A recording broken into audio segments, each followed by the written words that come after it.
ঋষরার জগদ্ধাত্রীর প্রতিমাগুলি সত্যি অসামান্য, মায়ের মুখ তো সত্যি অনবদ্য, আর তার সঙ্গে সঙ্গে শিল্পীদের শৈল্পিক প্রতিভাও ভীষণ সুন্দর। কোথাও বা ঘুঁটে বস্তার মধ্য দিয়ে গ্রাম বাংলার চিত্রকে তুলে ধরা হয়েছে, আবার কোথাও বা রাজবাড়ির দৃশ্য, আর সেই রাজবাড়ির মধ্যে প্রবেশ করতেই মাতৃ আরাধনায় ব্রতী হয়েছে ঋষরাবাসী।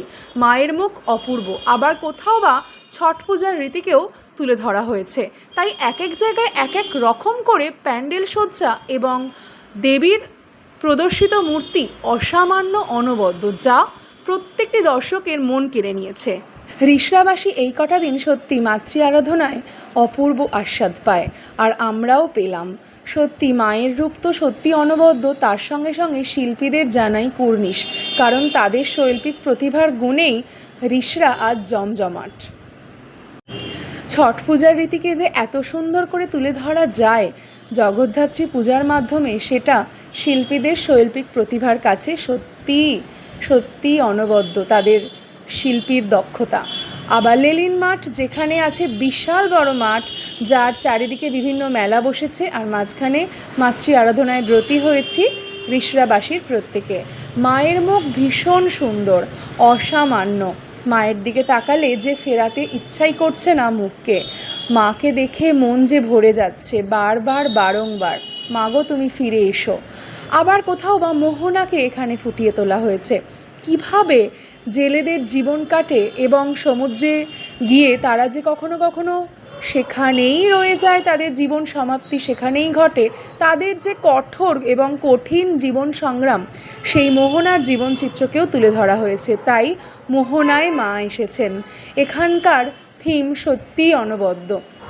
ঋষরাতে প্রত্যেকটা প্যান্ডেল, এক একটা প্যান্ডেলের এক এক রকম থিম, যেটি দেখলে সত্যিই মন ছুঁয়ে যাচ্ছে। এ বলে আমায় দেখ, তো ও বলে আমায় দেখ, কাকে ছেড়ে কাকে দেখি, প্রত্যেকেই তো অনবদ্য। আর মা যে সত্যি, মা যে করুণাময়ী, মাতৃরূপিণী। বিভিন্নভাবে বিভিন্ন জায়গায় মাতৃরূপের আরাধনা চলছে, বিভিন্ন রকমভাবে প্যান্ডেল সজ্জায় সজ্জিত। ঋষরাবাসীও আনন্দে আনন্দিত, তার সঙ্গে সঙ্গে ভিন্ন প্রান্ত থেকে বিভিন্ন ধরনের মানুষজনের আগমন ঘটেছে। আর মায়ের রূপ তো সত্যি, মায়ের রূপ যে মন ভোলানো। মাকে দেখে মন যে আর চায় না অন্যত্র কোথাও যেতে, মায়ের দিকেই তাকিয়ে থাকতে ইচ্ছা করে। চারবাতে ইয়ং স্টাফের যে পুজো, সেটাও কিন্তু সত্যিই সুন্দর ছিল। জগৎ জননী, জগতের অধিষ্ঠাত্রী দেবী হলেন জগদ্ধাত্রী। জগৎকে যিনি ধারণ করে রেখেছেন তিনিই জগদ্ধাত্রী। মায়ের ষোড়শী রূপের মধ্যে একটি, অর্থাৎ মায়ের যখন 16 বছর বয়স, সেই 16 বছরের যে মাতৃরূপেণ সংস্থিতা, তিনি হচ্ছেন এই জগদ্ধাত্রী মা।